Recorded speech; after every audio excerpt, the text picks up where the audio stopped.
poussé là-dessus. La DAPSA, qui est au ministère de l'Agriculture, a fait un travail peut-être plus avancé et ils ont aussi des chiffres.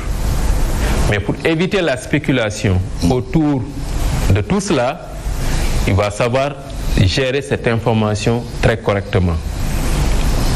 Encore une fois, et nous saluons l'attitude de M. le ministre de l'Agriculture qui a dit qu'on ne va pas aller vers des chiffres fantaisistes ou bien des chiffres spéculatifs. Oui, mais est-ce que c'est parce que la production est faible, très faible, que vous ne souhaitez pas quand même divulguer ces chiffres-là qui devraient en principe être officiels?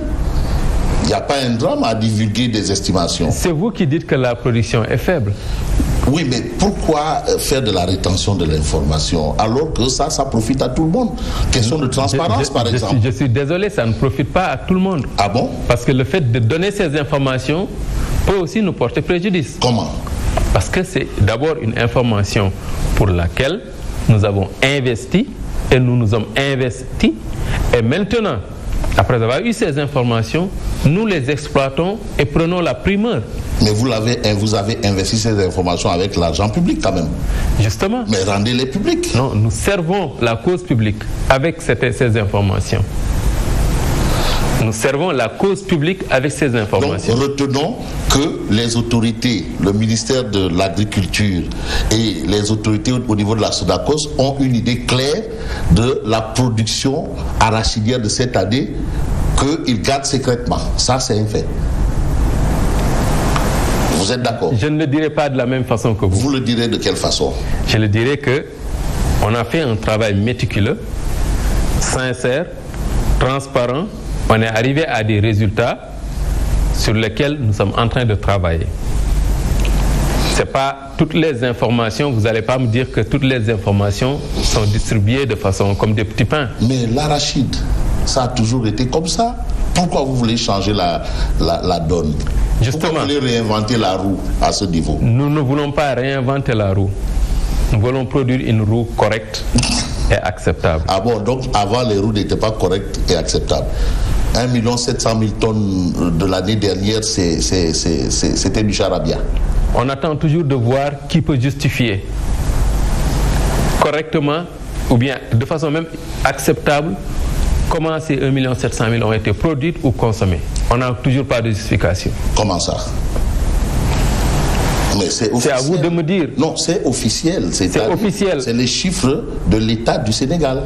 Justement, si vous revenez juste quelques mois auparavant, l'État du Sénégal est venu nous dire que le niveau d'endettement qui a été rendu public officiel, c'est fait avec des chiffres truqués. Oui, mais c'est une forme de politisation aussi. On peut indexer la... Je ne rentre pas la politisation. Je ne rentre pas dedans. Non, c'est vous qui avez soulevé ce lièvre. Non, c'est vous qui avez interprété et qualifié de politisation. Oui, mais vous aviez aussi levé un lièvre qui quand même me permet de sous-entendre que bon, vous glissez sur un terrain. C'est pas mon terrain. Je ne peux pas glisser dedans. Oui. Mais c'est vous qui avez qualifié. Vous êtes libre de qualifier. Oui. C'est pas mon cas. Moi, ce que je dis, je parle de faits. Les faits, c'est quoi? C'est qu'on est sorti, on a présenté, et il faut saluer aussi le courage de ce gouvernement à venir dire, on a fait un audit, voilà ce que nous avons vu. On nous avait dit ceci, nous avons vu que c'est cela, et voilà. Ils pouvaient continuer à cacher et attirer des investissements de façon malhonnête. Ils ne l'ont pas fait. D'accord. De la même façon, le ministre de l'Agriculture aussi emprunte le même chemin. Et de la même façon, la Sonacos emprunte le même chemin. C'est-à-dire la rétention de l'information. Vous pensez que l'État du Sénégal a fait une rétention d'information? Non, par rapport aux chiffres que vous détenez, vous avez des chiffres clairs par rapport à... Fabrice, combien vous avez dans votre poche? Non, ça c'est Fabrice, ce n'est pas la Sonacos. La Sonacos, c'est un bien public, monsieur le DG. Ce que Fabrice a dans sa poche, ça appartient à Fabrice. Justement, mais la Sonacos, c'est un bien public. Mais je suis parfaitement d'accord. Bon, on a au moins 1 million de tonnes. Je ne peux pas répondre à cette question aujourd'hui. Vous allez répondre à cette question quand? Quand nous serons dans les dispositions de partager ces informations. D'accord. Mais on va retenir quand même que on revient sur un sujet que nous avions évoqué au départ. La Sonacos se comporte bien à l'entame, à 10, 15, 20 jours du démarrage de la campagne. La Sonacos déroule bien sa campagne, je vais le dire comme ça. Se comporte bien, c'est juste donner un bilan ou bien faire une autoglorification. Nous préférons aller jusqu'à la fin de la campagne pour montrer aux Sénégalais comment nous avons géré ce qu'ils nous ont confié. Et à l'instant T, vous ne pouvez pas nous dire la quantité déjà collectée, non?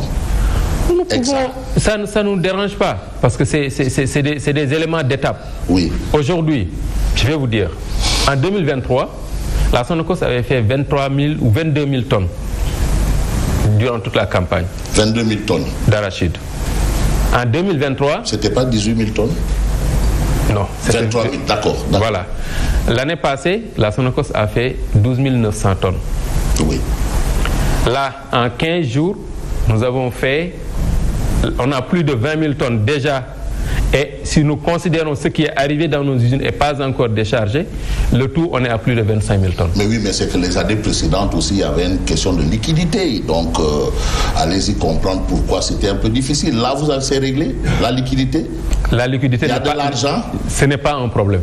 Vous avez de l'argent? Nous avons de l'argent. Beaucoup d'argent. Qu'est-ce qui nous a permis de donner une avance de 3 milliards à nos partenaires?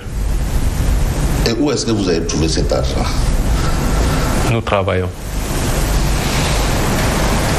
Dans un pays où on parle de situation de ruine, vous travaillez. Bon, d'accord.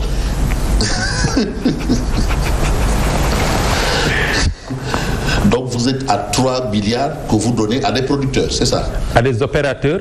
Les opérateurs jouent le rôle de relais entre nous et les producteurs. Parce que c'est eux qui vont au niveau des producteurs à travers les points de collecte qui sont distribués par le Sénat pour récupérer la production et payer aux opérateurs, aux producteurs. Maintenant, les opérateurs, ils ont les points de collecte, ils payent aux producteurs, ils récupèrent les graines, les transportent et les amènent chez nous. C'est pourquoi, par exemple, aujourd'hui, le prix plancher qui est fixé, c'est 305 francs. 305 francs. Nous, on paye 335 francs aux opérateurs. Nous leur ajoutons 30 francs sur le kilo. En plus de leur avoir donné 5 milliards, vous êtes encore obligé de payer, augmenter à l'achat? Bien sûr, parce qu'il leur faut une marge et payer le transport aussi. Et c'est carrément légal. Mais la Sonacos est allée légèrement au-delà même de ce que la loi a dit en termes de paiement de la marge et du transport. Parce que c'est les gens aussi qu'on dise qui créent de l'emploi, parce qu'il faut des manœuvres pour faire toute la manutention jusque dans nos usines. Et aujourd'hui, lors du conseil interministériel quand même sur l'arachide, il a été retenu, si je ne m'abuse, que la Sonacos pouvait se procurer aussi de l'arachide décortiqué. C'est avéré? C'est correct. Ça sort d'un consensus qui est né d'une rencontre qu'on a eue au niveau du ministère. Parce que quand le ministre, qu'on salue au passage, avait décidé de suspendre les exportations d'arachide brut, et nous saluons aussi cette mesure, ce qui s'est passé, c'est que des opérateurs qui étaient dans le décortiquage se sont levés pour dire qu'eux, ils créent de l'emploi et ils ont une activité. Les opérateurs? Oui. Les exportateurs ou les producteurs? Non, les opérateurs exportateurs. Exportateurs, oui. Donc, ils se sont plaints au niveau du ministre qui a demandé donc une réunion et des discussions. Nous, en tant que Sonacos aussi, on est très très favorable. Non seulement nous sommes favorables, nous sommes acteurs et encourageons aussi la création d'emplois. Nous créons des emplois, mais nous encourageons la création d'emplois. Maintenant, avec cela, nous n'allons pas aller vers quelque chose qui détruit des emplois. De ce fait, nous avons accepté de ceux-là qu'ils nous amènent ces graines décortiquées et que nous allons les acheter. Vous avez commencé à en acheter des graines décortiquées? Jusque-là, tout ce qui arrive, c'est des graines coques. Des graines coques? Oui. Donc tout par rapport aux graines décortiquées, vous attendez un peu ou bien ils peuvent déjà les emmener? Ils peuvent les amener. Nous n'avons pas de problème. Et nos engagements, on les respecte toujours. La Sonacos respecte ses engagements. Nous nous sommes engagés à dire que tout opérateur qui amène ses camions, nous n'attendrons pas que le camion reste plus de 48 heures. Et on est en train de respecter cela. On dit que tout opérateur qui décharge ses arachides, en moins de 48 heures aussi, on lui paye. Cash flow? Cash. 48 heures maximum, on paye. Et on est toujours en trac. Non, ça c'est quel Sonacos ça qui paye cash comme ça? Il faut aller demander aux opérateurs. C'est la raison pour laquelle nous avons toutes ces arrivées, alhamdoulilah, et tout se passe bien. Et aujourd'hui, il faut quand même retenir un fait, si on vous écoute, que la question de la liquidité ne se pose pas. Fabrice, nous avons travaillé avec d'abord les collaborateurs qui sont très dynamiques. Nous sommes allés vers nos partenaires. Nous avons eu le soutien du ministère des Finances et du Budget. Nous avons eu le soutien du ministère de l'Économie, du Plan et de la Coopération. Nous avons eu le soutien du ministère de l'Agriculture pour aller vers nos partenaires tels que ITFC, tels que la Banque agricole, tels que la CDC. Nous avons travaillé avec eux sur des plans clairs et nous avons pu lever le financement qu'il nous faut pour battre campagne.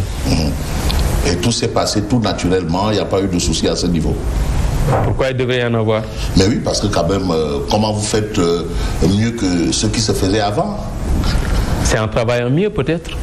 Et qu'est-ce qui a changé dans le travail, c'est ça? Ce qui a changé dans le travail, je dirais que pour moi, ce sera difficile de faire une comparaison. Parce que je ne peux pas vous dire, voilà ce qui se faisait, voilà ce qu'on ne fait plus. Bien sûr, il y a beaucoup de choses que nous avons changées. Parce que nous sommes venus avec peut-être un style de management qui est différent. Parce que les backgrounds des directions n'ont pas été les mêmes.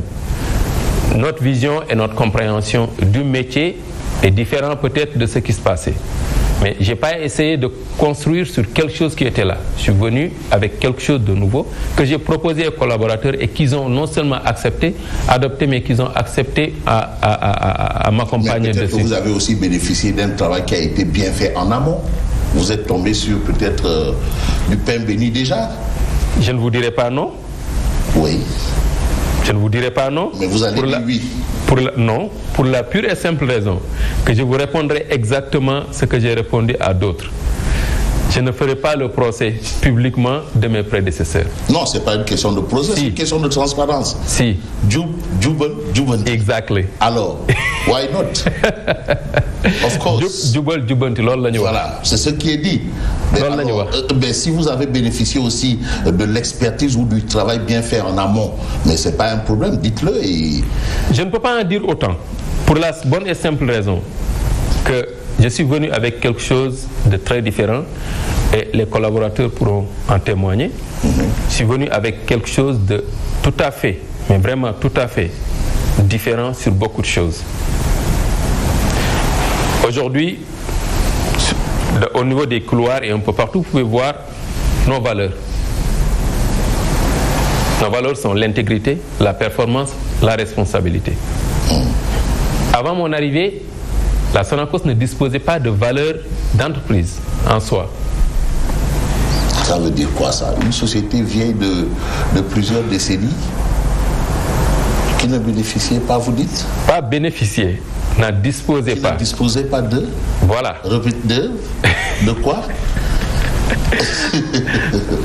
Bon, donc nous avons pu le proposer aux collaborateurs et ils l'ont adopté. Et j'en suis ravi. Et ils m'ont accompagné là-dessus. On croit en quelque chose et tout notre travail, toutes nos actions tournent autour de ces valeurs-là. D'accord. Alors, combien de temps il vous faut, à votre avis, pour atteindre vos 300 000 tonnes et permettre à ceux qui veulent exporter d'exporter?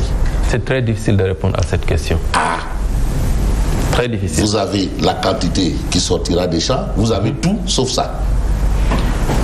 La raison est que c'est quelque chose de très complexe à déterminer.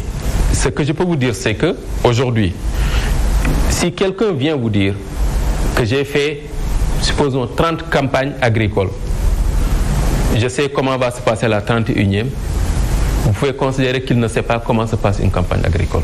Il n'y a aucune campagne qui est similaire à l'autre. Donc vous ne maîtrisez pas les données, c'est ce que vous voulez dire? Faux. Ce n'est pas une question de manque de maîtrise des données. C'est quoi? C'est justement celui qui maîtrise, c'est comment on fait une campagne qui vous dira qu'il n'y a aucune campagne qui est similaire à l'autre. Chaque campagne vient avec ses spécificités. Et c'est très dangereux pour quelqu'un qui connaît ce métier de venir dire que